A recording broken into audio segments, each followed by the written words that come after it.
дайын болған боламыз. Сәлем достар, бүгін сіздермен шанель құрағын тігетін боламыз.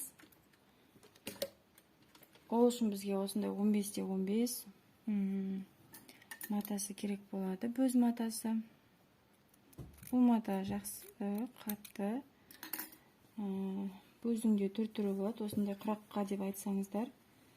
Осындай мата береді базарда, қатты. Әрі тігуге де ыңғайлы, жылжып кетпейді матаңыз. Дәл осы ортасына центріне қоямыз.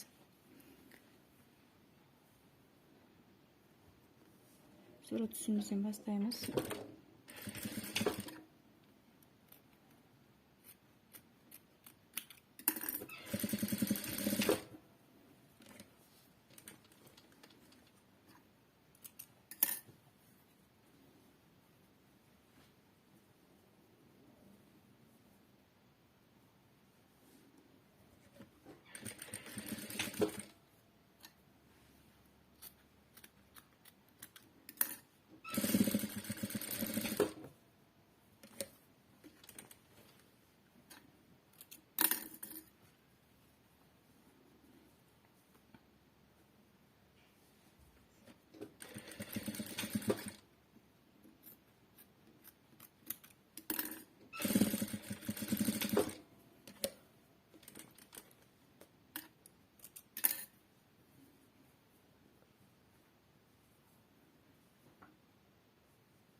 Закрепка беріп отырып тігеміз, басына да, аяғына да. Әр құрақтың, әр қатардың. Енді біз осыған ақ түсімізді қоятын боламыз. Сіздер қалған түстеріңізді қойсаңыздар болады.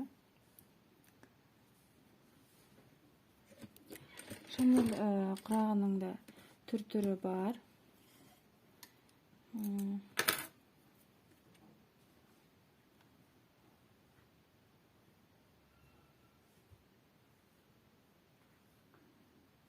Мен сіздерге видеоның соңында тағы да бір түстес тігілген түрін көрсететін боламын.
Менің тігіп атқан велюрім бархатный велюр деп аталады. Бархатный велюр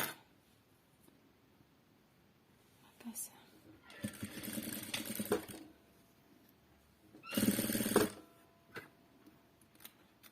Королевский велюрмен деп тіксеңіздер болады.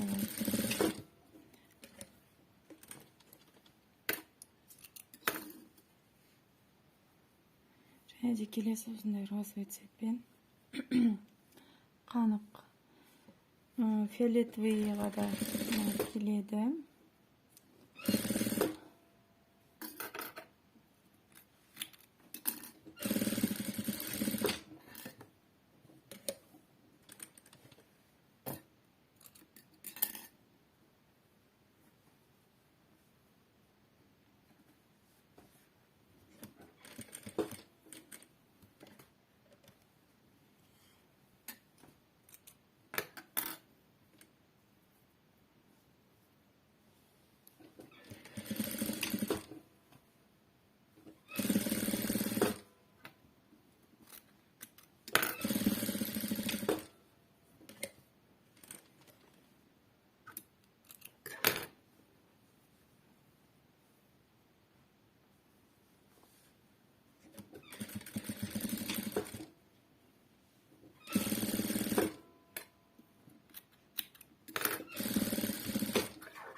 артық жерлерін қиып тастаймыз.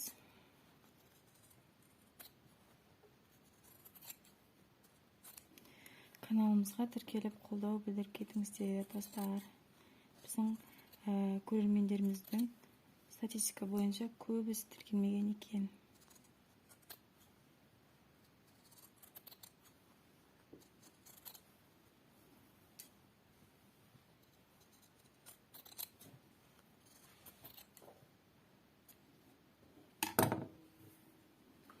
Міне құрағымыз дайын болды. Енді мен сіздерге міне дайындап қойған құрақтарымның арасынан дәл осы үлгідегі құрақты көрсететін боламын. Міне дәл осындай құрақ. Бірақ көрдіңіздер ме, басқаша болады. Түстерін ауыстырған сайын түрлері де бір өзгеше сияқты болып көрінеді. Каналымызға тіркеліп, ұнаса лайк басып өтіңіздер. Дайын болған құрағымыз.